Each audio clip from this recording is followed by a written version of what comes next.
India, माँ हिंदी हस्ती, मूंग हिंदियानी, सलाम Hindustan. We are India.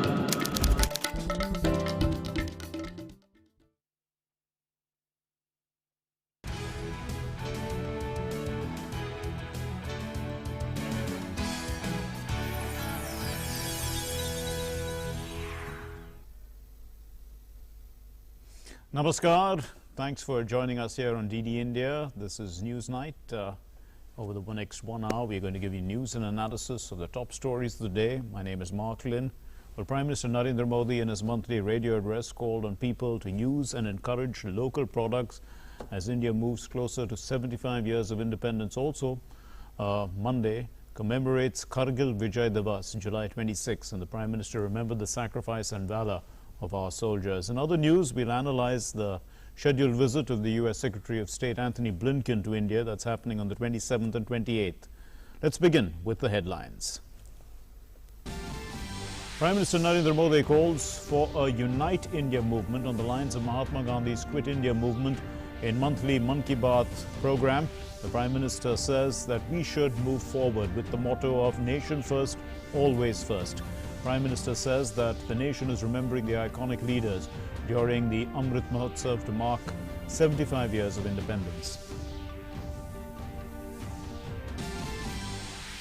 PM Modi appeals to countrymen to join Victory Punch campaign to support India's Olympians. Says hardworking youth innovations inspire everyone, urges people to follow COVID protocols during festivals.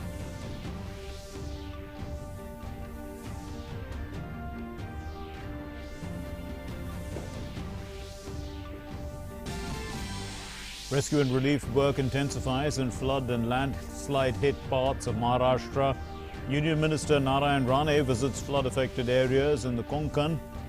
And more than 100 people have died from flood-related incidents in Maharashtra. In Himachal Pradesh, 9 people die after boulders roll down the mountains in Sangla Valley. Prime Minister announces rupees 2 lakh each to the families of the deceased from the Prime Minister's National Relief Fund. President Ramnath Kovind to pay tribute at the War Memorial in Dras on the 22nd anniversary of the Kargil Vijay Divas on Monday. The trailer of the film Shah on the Kargil War is released at a program to honor Kargil martyrs on the eve of Kargil Vijay Divas.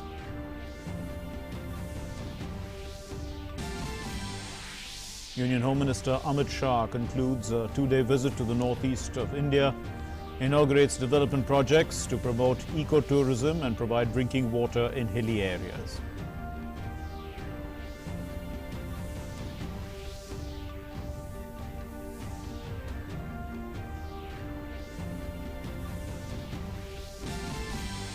UNESCO includes Kakatiya Rudreshwar Temple in Telangana in the World Heritage List. The Prime Minister congratulates the people on the recognition. The iconic Ramappa Temple showcases the exquisite craftsmanship of the great Kakatiya dynasty.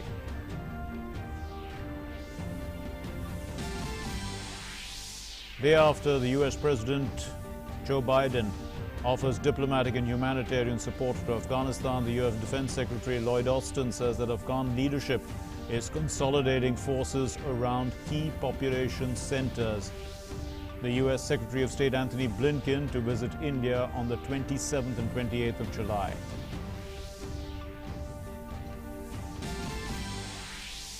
Mary Kom wins her first bout in the Tokyo Olympics. Arjun and Arvind reached the semi-finals of the lightweight double sculls. PV Sindhu crosses the first round hurdle. Manika Batra reaches the third round in table tennis.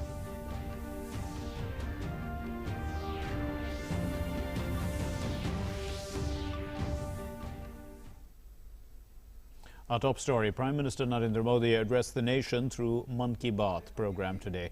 The Prime Minister called upon people to work for unity of the country. He also called on people to enthusiastically participate in the Amrit Mahotsav. This marks 75 years of India's independence.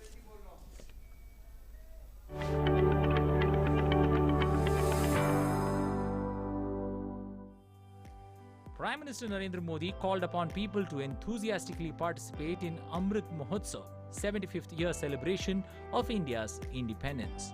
Prime Minister said, Amrit Mahotsav is not a program of government or party, but it is the outpouring of emotions of people of India. Amrit Mahotsav किसी सरकार का कार्यक्रम नहीं, किसी राजनीतिक दल का कार्यक्रम नहीं, यह कोटि कोटि भारतवासियों का कार्यक्रम है। हर स्वतंत्र और कृतज्ञ भारतीय का अपने स्वतंत्रता सेनानियों को नमन है और इस महोत्सव की मूल भावना का विस्तार तो बहुत विशाल है। ये भावना है अपने स्वाधीनता सेनानियों के मार्ग पर चलना, उनके सपनों का देश बनाना। जैसे देश की आजादी के मतवाले स्वतंत्रता के लिए एकजुट हो गए थे, वैसे ही हमें देश के विकास के लिए एकजुट होना है। हमें देश के लिए जीना है, देश के लिए काम करना है और इसमें छोटे छोटे प्रयास भी बड़े नतीजे ला देते हैं। Prime Minister called upon people to adopt and encourage local products as much as possible as mark of the 75-year celebrations of independence. He said that the Handloom Day provides an ideal opportunity for going for khadi and handloom products. देश में खादी की बिक्री कई गुना बढ़ गई है। क्या कोई सोच सकता था कि खादी के किसी स्टोर से एक दिन में 1 करोड़ रुपए से अधिक की बिक्री हो सकती है? लेकिन आपने ये भी कर दिखाया है। आप जब भी कहीं पर खादी का कुछ खरीदते हैं तो इसका लाभ हमारे गरीब बुनकर भाइयों बहनों को ही होता है। इसलिए खादी खरीदना एक तरह से जन सेवा भी है, देश सेवा भी है। मेरा आपसे आग्रह है कि आप सभी मेरे प्यारे भाइयों बहनों ग्रामीण इलाकों में बन रहे हैंडलूम प्रोडक्ट्स जरूर खरीदें और उसे #myhandloom mypride के साथ शेयर करें। On the occasion of Kargil Vijay Divas on July 26th, Prime Minister remembered the sacrifice and valor of our soldiers which resulted in India's spectacular victory in Kargil. He called upon people to work for unity of the nation in the same spirit as our freedom fighters had fought for our independence. He gave the mantra of nation first, always first to commemorate the historic occasion. Bureau Report, DD India.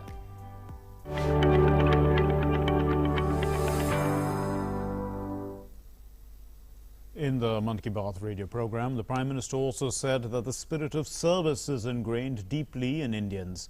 The Prime Minister said that India's centuries-old civilization has survived because of the spirit of service and sacrifice of the people. And he also gave a few examples of people who've been serving the nation through their unique initiatives.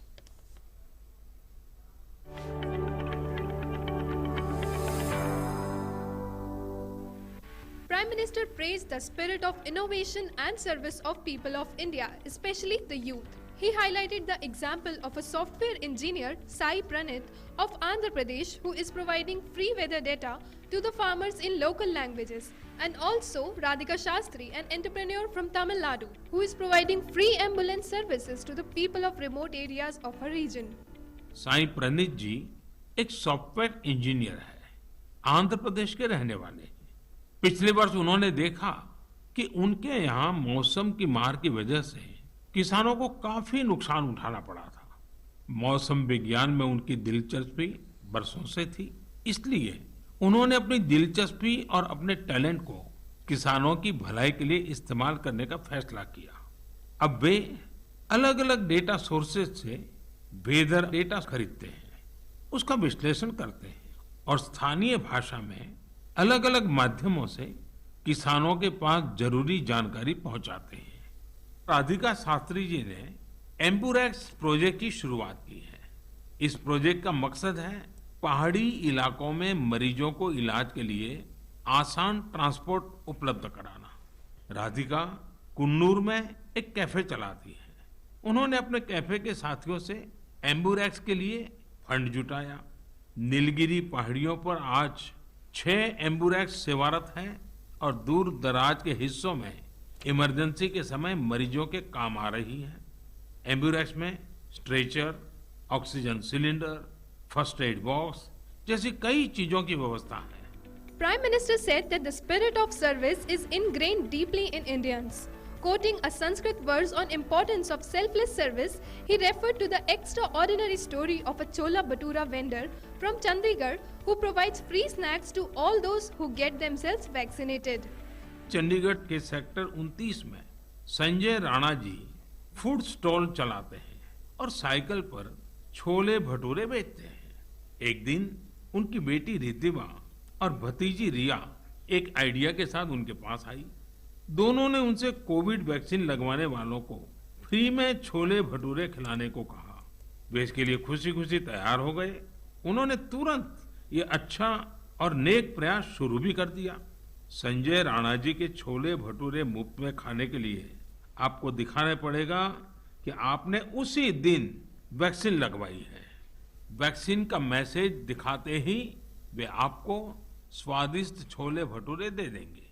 कहते हैं समाज की भलाई के काम के लिए पैसे से ज्यादा सेवा भाव, कर्तव्य भाव की ज्यादा आवश्यकता होती है। हमारे संजय भाई इसी को सही साबित कर रहे हैं। Prime Minister said, India's century-old civilization has survived and flourished only because of the spirit of service and sacrifice of its people, and urged people to take inspiration from these examples. Bureau Report, DD India.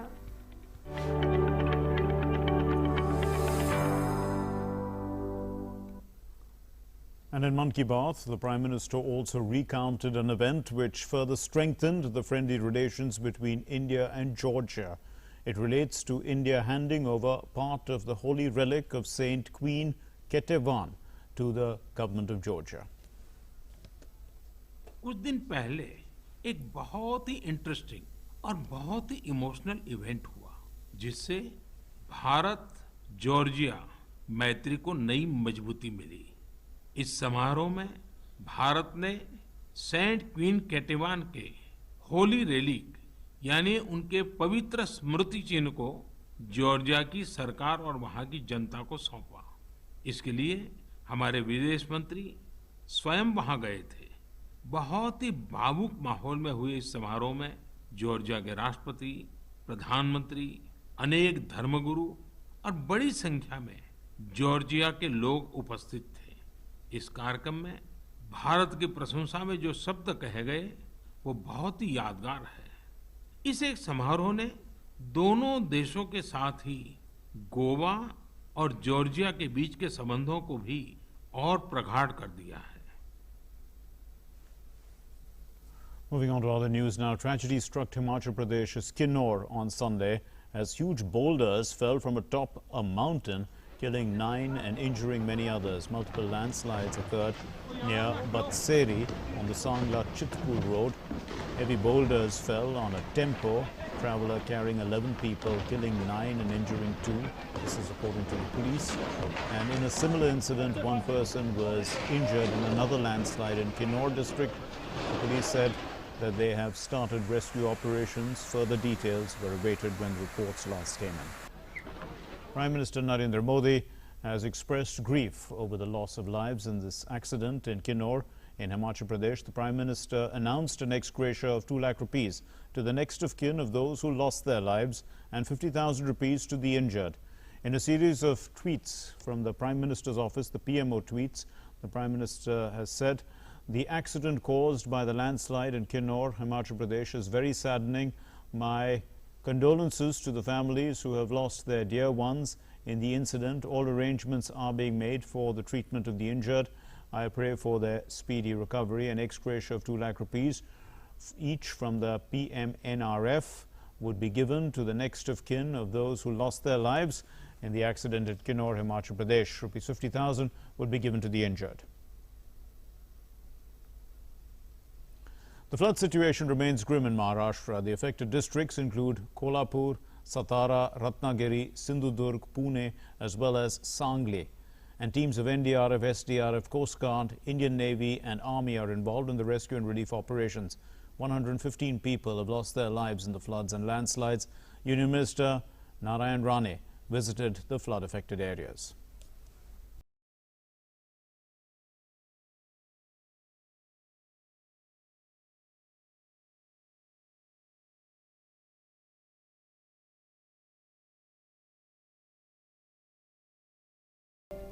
Incessant rainfall lashed many parts of Maharashtra for the last 2 to 3 days. Rains caused a landslide at Talai village in the coastal Raigad district on Thursday evening. More than 44 people perished in the incident while over 26 are still missing. Union Minister Narayan Rane and the leader of opposition in Maharashtra, Devendra Fadnavis, visited the flood-affected areas to take stock of the situation. अभी मुझे भेजा गया हमारे पंतप्रधान मोदी साहब ने, उन्होंने कहा जाइए देखिए और वहाँ के लोगों की कुछ समस्या होगी तो मेरे पास आप उसका रिपोर्ट दीजिए। मैं आया देखा कि ये जो पूरी तरह से लोगों के घर थे वो सब जमीन में गाड़े गए। इनका रिहेबिलिटेशन करने का काम वो भी सरकार के तरफ से, कलेक्टर की तरफ से शुरू है। तो काम तो शुरू है, उसमें दिक्कत कुछ नहीं होगी। हमारा पूरी तरह से हमारे देवेंद्र फडणवीस में हम और हमारे दरेकर साहब हम लोग ध्यान दे रहे हैं, तो पूरी तरह से हम लोग इन लोग का ख्याल रखेंगे। Flood situation continues to remain grim in Maharashtra. Many people have been evacuated from affected districts including Kolhapur, Satara, Ratnagiri, Sindhudurg, Pune and Sangli. 34 teams of NDRF, 4 teams of SDRF, 3 of Coast Guard, 7 of Indian Navy and 3 teams of Indian Army have been pressed into rescue and relief operations. 115 people have lost their lives in the state. Chief Minister Uddhav Thackeray reached flood-affected Chiplun in Konkan region to take stock of the situation. In Karnataka, 9 people have died after torrential rains caused widespread flooding across several parts of the state. The bridges have collapsed, the rivers are overflowing and all the dams are full. In several places, we see huge traffic jams like this area in Dharwad, wherein at the highway, all the traffic is blocked from past one day and the heavy vehicles are not able to move. Relief and rescue operation is underway in flood-affected areas across the nation. With inputs from Shama Mishra, Aisha Khanum, Bureau Report, DD India. The U.S. Secretary of State Antony Blinken will be in India on a 2-day visit starting on the 27th of July. He will call on Prime Minister Narendra Modi and hold discussions with the External Affairs Minister S. Jaishankar and the National Security Advisor Ajit Doval. The situation in Afghanistan, containment and recovery efforts from COVID pandemic and cooperation in a regional and multilateral context will be high on the agenda.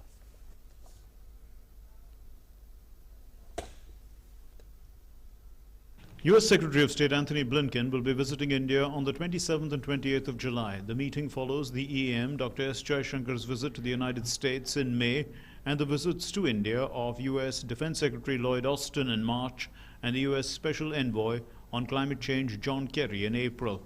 Dr. Jaishankar and Secretary Blinken had also met at the G7 in UK and the G20 in Italy.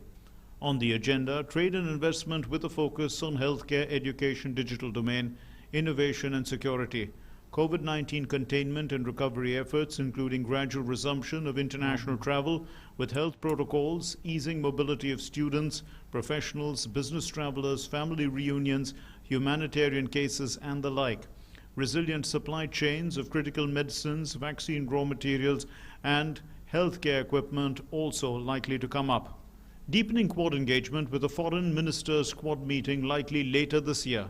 Quad vaccine initiative to supply India-made vaccines to Indo-Pacific countries from 2022. U.S. forces withdrawing from Afghanistan and sustained pressure on Pakistan to stop terror financing and terror havens. Defense sector policy exchanges that are covered at the 2+2 level. The fourth 2+2 ministerial dialogue is due in the U.S. later this year. Climate change issues including climate finance, transfer of clean technologies to developing countries, engagement with U.S. on other global issues, political and cultural rebalancing, support of a truly multipolar, democratic and diverse world order. Working together in the UN, India will hold UNSC presidency in August of 2021.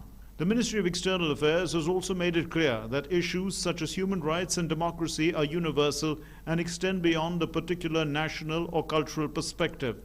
India is proud of its achievements in both domains and is always glad to share experiences. As a long-standing pluralistic society, India is open to engaging those who now recognize the value of diversity. Bureau Report, DD India. And that brings us to In Focus tonight, and In Focus is this. Blinken's visit, deepening India-US ties. Deepening India-US ties.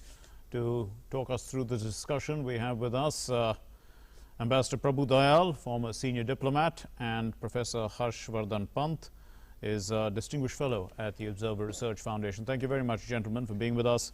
Let me start with you, Ambassador Dayal. So what do you think? I mean, immediately, what are the key concerns? There will be obviously the containment of COVID internationally, also the unlocking or the opening up of the global economy, travel, which was restricted between India and the US. A lot of people who want to move up and down. All this would be first on the agenda. What would you say? I agree. These would be first on the agenda. But at the same time, there would be very important geopolitical issues which would be discussed. Yep. Afghanistan is uppermost in the list. I think both India and the US are concerned about the trend of events in Afghanistan. In fact, the United States bombed the Taliban positions some days ago. There is also mounting concern about the role which is being played by Pakistan, which indeed is a part of the problem relating to Afghanistan. Then again, the Chinese issue will also perhaps figure in the discussions, because both countries are concerned about China's hegemonistic designs and about the issue of the Chinese expansionism in the entire Indo-Pacific region. So I think there will be a whole host of issues which will be discussed. Okay. Of course, cooperation in the context of pandemic is very, very important, because both countries have been cooperating. And of course, there is going to be the Quad Summit, which President Biden is planning, and the discussions will center around that very important issue also. Professor Pant, so, let's look at the larger strategic context then, because, we know that the US is moving out of Afghanistan. We know what the situation is like there. But, what can India really do? What does India want from this kind of a scenario? And how much can the US, contribute to, because the US has already told President Ghani that they are going to give humanitarian and diplomatic support. How does India fit into the equation here? Well, I think, India is certainly a very important actor insofar as Afghanistan's future is concerned. And given India's partnership at a global and regional level with America, it is important for India to make its concerns very, very clear to the US. And what the US has interestingly done over the last few weeks is, everyone knew that withdrawal was coming, but there has been some disorderly management of that withdrawal. Mm-hmm. And I think today there's still time for America to make sure that as it withdraws, it does not leave behind chaos. Instead, it leaves behind a political process that can achieve certain tangible outcomes. And that's where India comes in. That's where India's engagement with America becomes important. And as we know that America is also looking at a situation where the Ghani government does not really collapse like a house of cards. They have just supported the Afghan security forces in bombing some Taliban facilities. So clearly there is pressure on America as well to do something about Afghanistan so that their withdrawal can be better managed. And I think India's role there, India's engagement there with America, with important regional stakeholders, becomes very, very important. And that's what India would be trying to tell or try to engage with the Secretary of State on this very important issue for India, for the region, and for America's own credibility as a larger player. You really cannot match China in the Pacific if you are leaving the space open for China in ungoverned spaces like Afghanistan. So I think there is a challenge here for India to convey its concerns, the way the withdrawal is happening, and also the fact that America will have to do a bit of heavy lifting in partnership with countries like India and others, so that not only Afghanistan is managed better, but also there is enough pressure on Pakistan not to continue with its misadventures and not to continue with its very devastating policies for the region and for Afghanistan in particular. Indeed. Ambassador Dayal, you did mention about Quad, and there is going to be a foreign ministers level meeting likely later in the year. And also at the last meeting, there was the Quad vaccine initiative was very prominent, and India will be supplying these vaccines to the entire Indo-Pacific countries, and this would be from 2022, over and above after we have vaccinated our own population. Also, the US has to, will participate because they'll be supplying a lot of raw materials for these vaccines. So, this is an important part of cooperation over and above the strategic aspects of Quad. Well, you're right. The Quad is increasingly becoming a very important factor in the Biden administration's foreign policy initiatives. You would recall that within a few weeks of taking over as president, Mr. Biden had convened a meeting of all the Quad leaders, a Quad summit, although it was a virtual summit. And he's very keen to have an in-person summit because he wants to step up cooperation amongst the Quad countries. Vaccination, of course, in the context of COVID, is a very important thing. Of course, the second wave of COVID has come in the way of, very speedy implementation of whatever everyone was wishing for. But there is no doubt that COVID-related challenges, China-related challenges, Afghanistan-related challenges, and of course, other challenges in our region are bound to figure in the Quad discussions. So, in a nutshell, the discussions during Mr. Blinken's visit will certainly focus on the need to cooperate in the wider Quad context. Indeed. Professor Pant, Secretary Blinken's visit should also be seen in the context that, the Defense Secretary Lloyd Austin has also visited India, now Secretary Blinken, and we have the Quad, we have the 2+2 dialogue with the United States, which is defense and external affairs. So these are key, key building blocks of any relationship. How do you see this moving forward, and the signaling that is coming from the Biden administration? The two main ministers have already come to India. Yes, it's indeed very heartening to see that despite some doom and gloom that was predicted when Mr. Biden came to office about Indo-US relations, nothing of that sort has happened. In fact, we have seen a very high level of consistent engagement from the very beginning, shaping this very important relationship. This is important for India, but also important for the US, that the two major democracies in the world are engaged at the highest of levels at a time when there is a lot happening in the region and beyond. And I think that is why Secretary of Defense's visit earlier and now the visit of the Secretary of State is an important signal, I think, to India and to the world that Washington, the Biden administration, takes this relationship seriously and would be willing to work with India on important issues of global governance as well as on issues of regional security. The challenges remain where they are.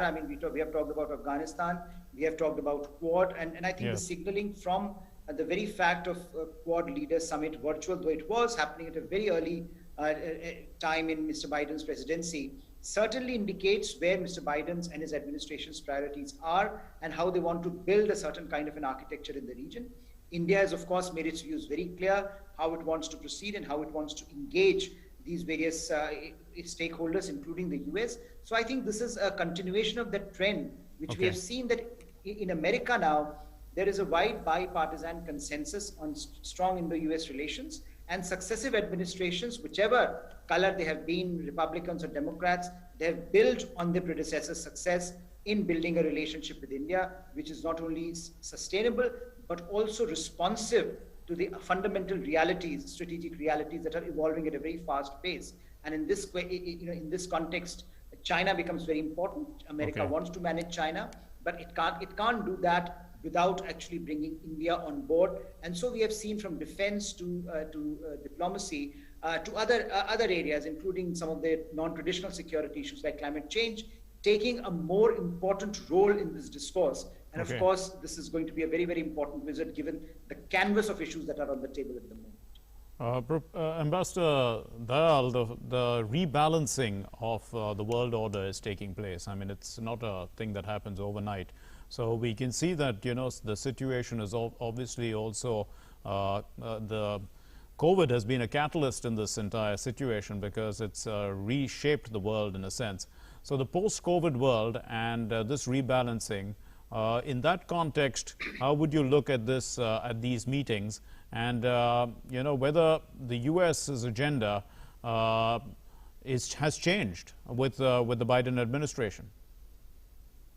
Well, in any new configuration, India has a very important place. And this has become even more clear to the Biden administration than perhaps it was even to the Trump administration. Why do I say so?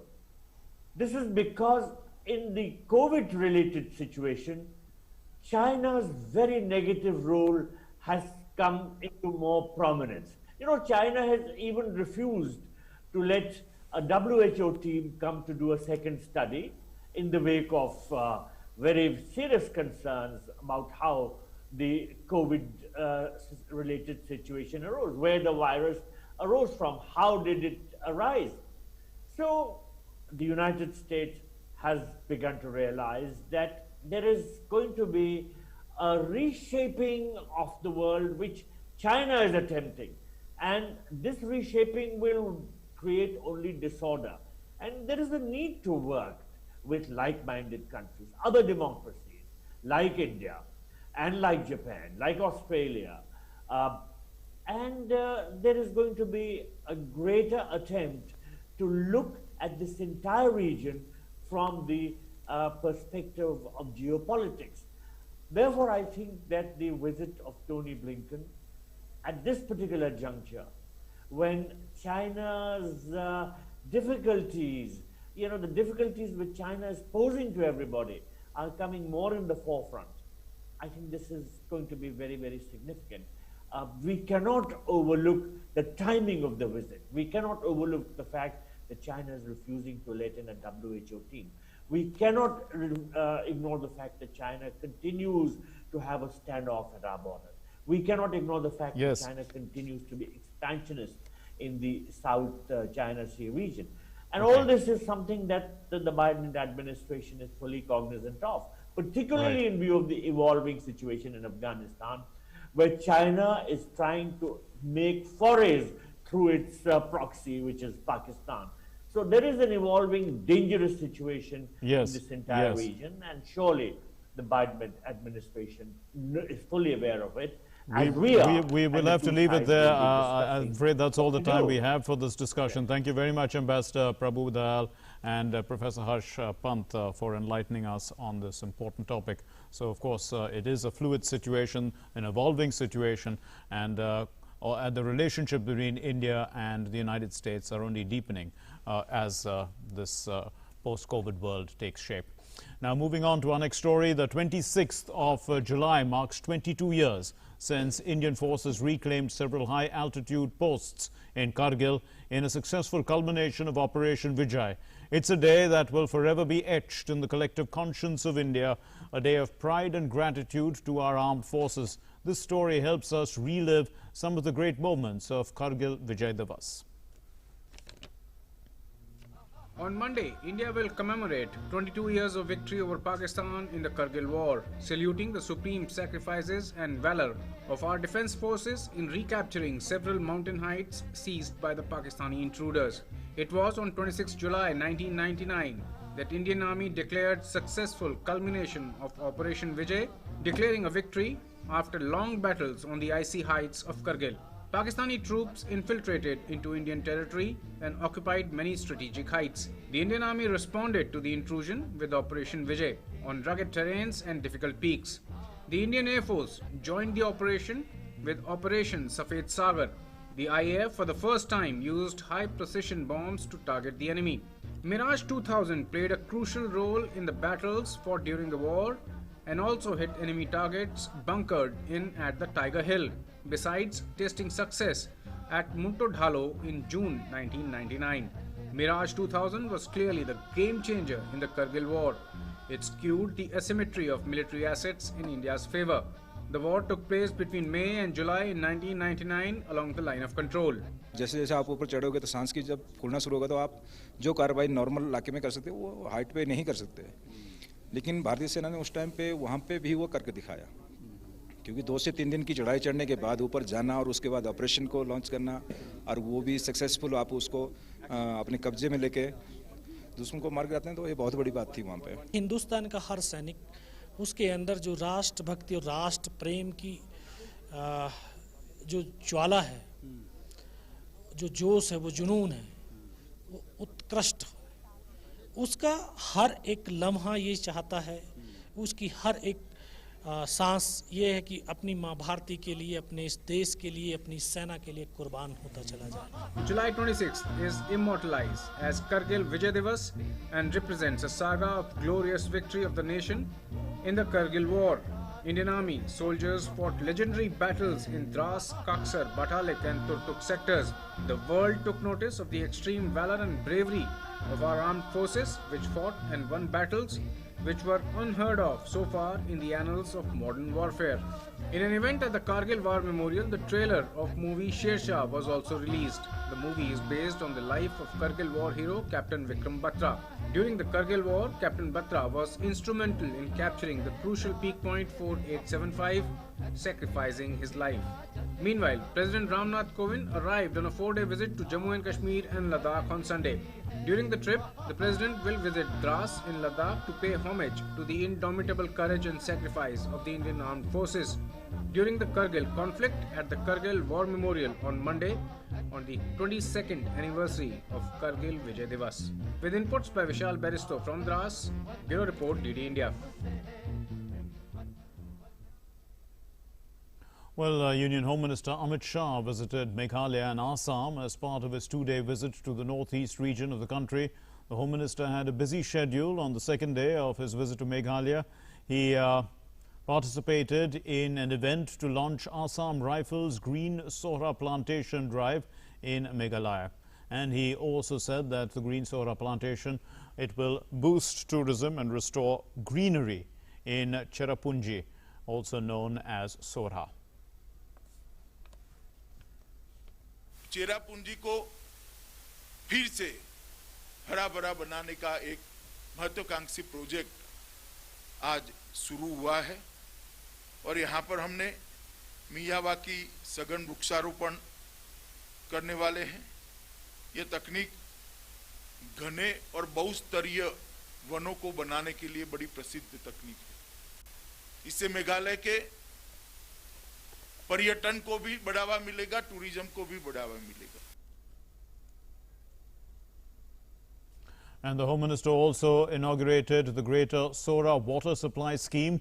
The project is worth 25 crore rupees and it is a collective effort of the Northeast Special Infrastructure Development Scheme and the Ministry of the Development of the Northeast region. It will provide clean drinking water to about 22,943 people of Sora and its 12 surrounding villages.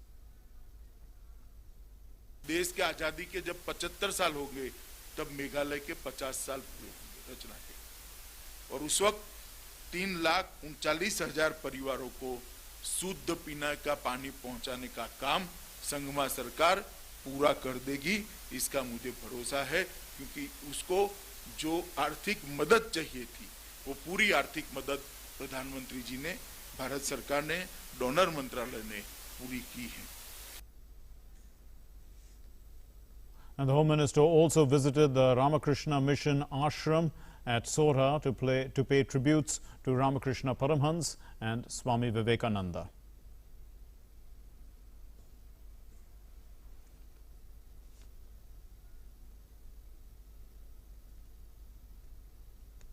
Amit Shah also witnessed a great cultural heritage of the region and learnt about the service being done by the Ramakrishna Mission. He was accompanied by the Union Minister for Culture, Tourism and Development of the Northeast region, G. Kishan Reddy.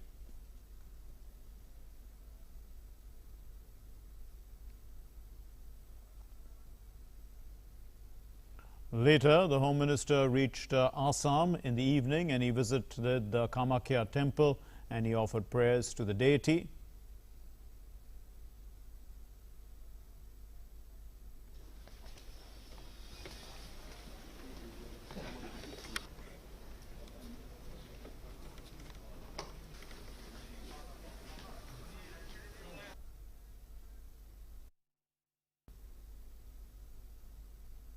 The Union Minister, the Home Minister, inaugurated various schemes in Guwahati in Assam. He inaugurated radiotherapy block and new LINAC machine at the State Cancer Institute at the Guwahati Medical College and Hospital. The Chief Minister of Assam, Himanta Biswa Sarma, and others accompanied the Union Home Minister. यहां दूसरी बार Bharatiya Janata party की सरकार बनने का मतलब है कि असम ने आंदोलन, आतंकवाद और हथियार तीनों को हमेशा के लिए छोड़कर विकास के रास्ते पर जाना चाहिए। सर्बानंद सोनोवाल और हेमंत बिस्वा शर्मा की जोड़ी ने सरकार चलाई। आसाम की जनता को विकास का रास्ता पसंद आया और उसी का परिणाम है कि हेमंत बिस्वा शर्मा आज फिर से सरकार का नेतृत्व कर रहे हैं और आसाम के नए मुख्यमंत्री बनकर यहां पर उपस्थित। India continues to fight COVID-19 pandemic, and so far 39,972 patients recovered in the last 24 hours. The recovery rate currently stands at 97.36%. India's active caseload is currently at 4,08,212. The active cases constitute 1.30% of the total cases. The daily positivity rate is at 2.31%. It's less than 3% for 34 consecutive days. Testing capacity has substantially has been ramped up. 45.62 crore tests have been conducted in total, and 43.31 crore vaccine doses have been administered so far across the nation. And in yet another landmark achievement, India's nomination of the Rudreshwara temple, also known as the Ramappa temple near Warangal in the state of Telangana, has been inscribed on UNESCO's World Heritage List. The decision was taken at the 44th session of the World Heritage Committee of UNESCO. Ramappa temple, a 13th century engineering marvel named after its architect Ramappa, was proposed by the government as its only nomination for the UNESCO World Heritage Site tag for the year 2019. Prime Minister Narendra Modi has expressed happiness on UNESCO declaring Kakatiya Ramappa Temple as a World Heritage Site. He also urged people to visit this majestic temple complex and get a first-hand experience of its grandness. Reacting to a tweet by UNESCO, the Prime Minister said, "Excellent. Congratulations to everyone, especially the people of Telangana. The iconic Ramappa temple showcases the outstanding craftsmanship of the great Kakatiya dynasty. I would urge you all to visit this majestic temple complex and get a first-hand experience of its grandness."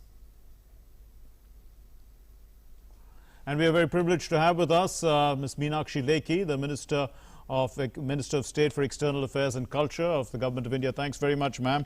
So it's been a wonderful initiative of the government and a successful one. So congratulations, and it's a great pride for you as well as you know, the people of our country, as well, especially the people of Telangana. But you know, tell us a little bit about how it, from 2019 till now, you know, it was tentative and now it's finally decided. What actually made them decide ultimately? So ultimately, the structure itself is a heritage structure and an extremely beautiful structure. Apart from the beauty part of the structure, from science and technology perspective also, it showcases the genius of people who made this structure and who were creators of this structure. Kakatiya dynasty was the one who sponsored it, and this was called Jewel of the East. Finds a mention even in Marco Polo's book and writings and his diaries. And the best part is, at that point in time, there was sandbox technology which was used. And sandbox is a box kind of a creation at the bottom, it like a pit at the foundation level of the temple, in which compacted sand is put so that when whenever there's an earthquake, this sand acts like a cushion and protects the building from the transferring the forces to the infrastructure of the temple. And this is supported by moving pillars. That means the pieces of the pillars, one on top of the other, with the force applied on them, could be moved from one angle to the other, and thus have a certain amount of elasticity within, because more plasticity is there, more chances of it being breaking up also exist. The third aspect is the roof tiles, because the roof is the one which puts the maximum pressure on the foundation. Yes. And during earthquakes, etc., it's the roof which collapses. But in this case, the roof tiles are made up of floating bricks, which are basically fly ash bricks. And we lost out on these technologies, which is pretty, Yes. one feels sad about it. There were many invasions, attacks, etc. But irrespective of everything, this structure stayed on and saw through the time, saw through the damage, and more or less the integrity of the structure and antiquity was preserved. And the best part is there are certain stones in the floor of the temple which have shown mobility within due to earthquakes, and some have moved up to something like 30 degrees. That means the forces in the earth got them to a shifting position. But water reservoir, drainage system, channel system, the rooftop, the pillar strength, the foundation, everything has stayed. So it is a unique architecture. Absolutely. And along with arches 800 years ago were not many people are aware that we constructed arches even in earlier parts of the time before 1200 AD and all. So in all, apart from the beauty, which is extreme, the kind of sheen, the kind of polish which has been given to very, very hard stones, and the dancing and mobile movement which you can see, flowing movement of body, whether it's animals figurines or it's human figurines, a dance format. It's a exquisite temple, and I'm really, really glad that UNESCO has selected it this year, and all our friends who supported our entry. I'm grateful to all of them also. So a whole lot of countries are member, and 21 member states. Most of them stood by us. I can only say my extreme gratitude on behalf of the people of India, and especially of Telangana, that you helped us pull this through. And now that it is a World Heritage Site, I'm sure that a lot of more people will want to go and visit it. And Prime Minister has also asked people to go. So, what kind of incentives do you think that your people would require to go and visit such a beautiful architectural heritage? It's an engineering marvel, as you said. It's also a very beautiful, in its design and its in the artistic works, and also the history of it, because it has survived an earthquake in the 17th century, and a lot of the smaller structures, broke down, and this one has stood the test of time. So there's a lot that one can say. I mean, I think that, the whole industry of tourism can be built around it, ma'am.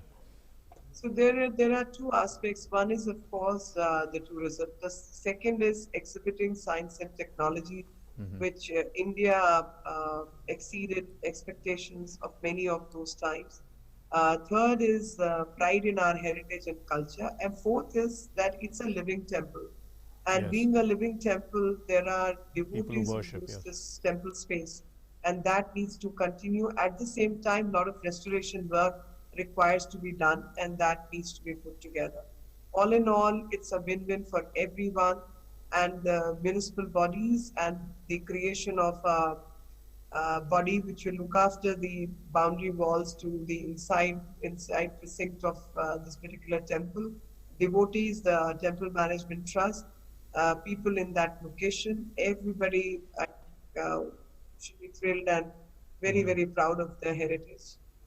So since it's a living temple, ma'am, and obviously people will be participating in worship ceremonies there, would that, you know, in a way be a hindrance to people who would want to go and visit as tourists? No, no, absolutely not. I mean, we have many such sites where, so each one has their own mark of appreciation. Some may love it for the science and technology, others for the beauty, and there are people who are devotees. So faith has to be kept alive because it is the faith of the people which has preserved this place. Otherwise, it would have become a ruin much earlier also. So sometimes preservation part also requires the sanctity of the place, and people who are doing the right things for several centuries, their rights also need to be protected. And what kind of you know, support now that will be required to keep it its upkeep, its maintenance under the archaeological survey, and, you know, over and above that, because it's a recognized World Heritage Site. So, I mean, internationally too, there will be support in its maintenance, isn't it, ma'am?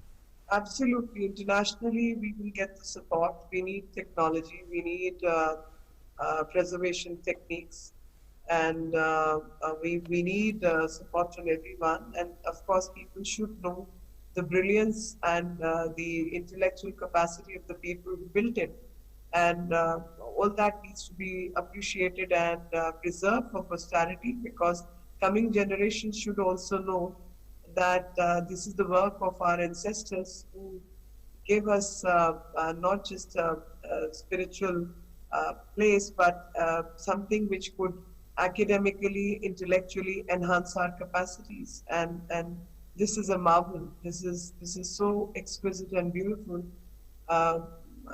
Less of the better. And right. I'm really, really thankful to people who supported us in this. Finally, ma'am, you know, we live in the digital age, and a lot of people actually, you know, rather than go to places, they see things digitally. And so, I mean, in terms of, you know, the best kind of digital presence that this temple can receive, as well as other parts of India which are equally beautiful, if not more beautiful, you know, I mean, in that context, we have so much that our country can give digitally to the world. Can that, you know, in a sense, also be worked on? I mean, what do you think is so that? Yeah, go ahead, ma'am. Yeah. Get what I'm saying. There's already a short film prepared by ASI, which was submitted as part of the documentation to UNESCO. On YouTube, I've seen a couple of individuals who have posted about this temple, and they have filed some stories around this temple. Then ASI, and not just ASI, but Ministry of Culture is also working on a digital platform where certain monuments, especially the UNESCO sites, will be picked up. And there's a digital formatting where you can virtually see the sites and move around and have an interactive kind of programming. We are still working on it, and hopefully we'll bring up something very soon.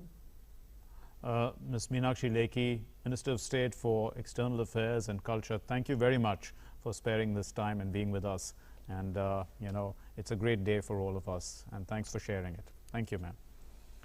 Moving on then to our next story then, stories from the Tokyo Olympics.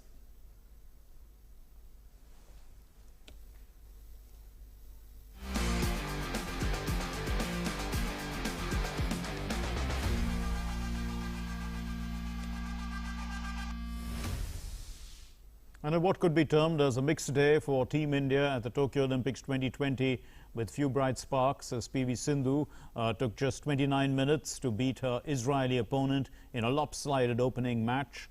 And the table tennis star Manika Batra made a stunning comeback against the world number 32 to reach the women's singles third round. And the boxer Mary Kom powered herself into the pre-quarterfinals with a superb tactical victory. Here are the details.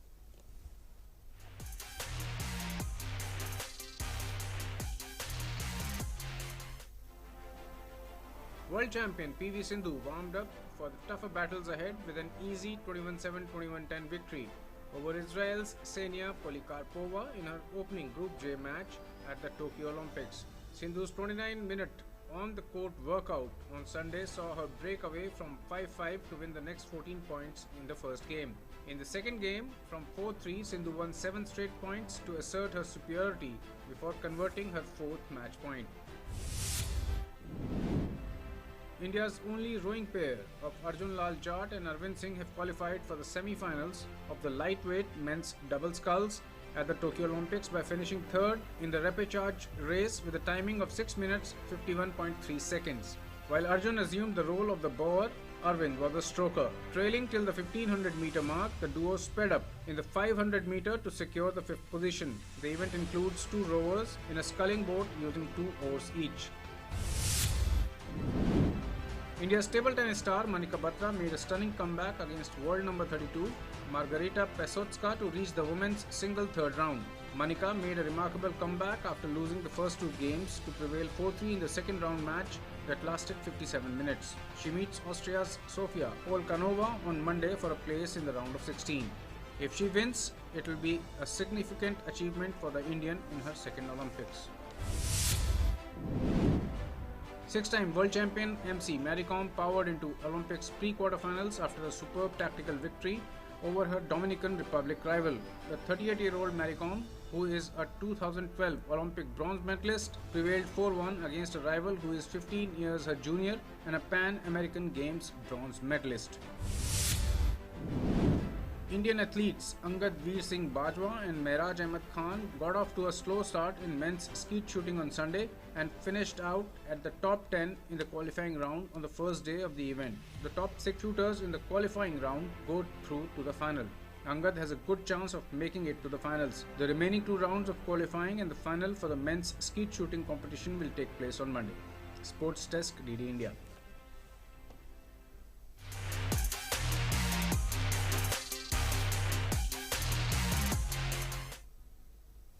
And that's all we have in this bulletin. Thank you very much for being with us. You've been watching News Night. Thanks for being with us, and namaskar.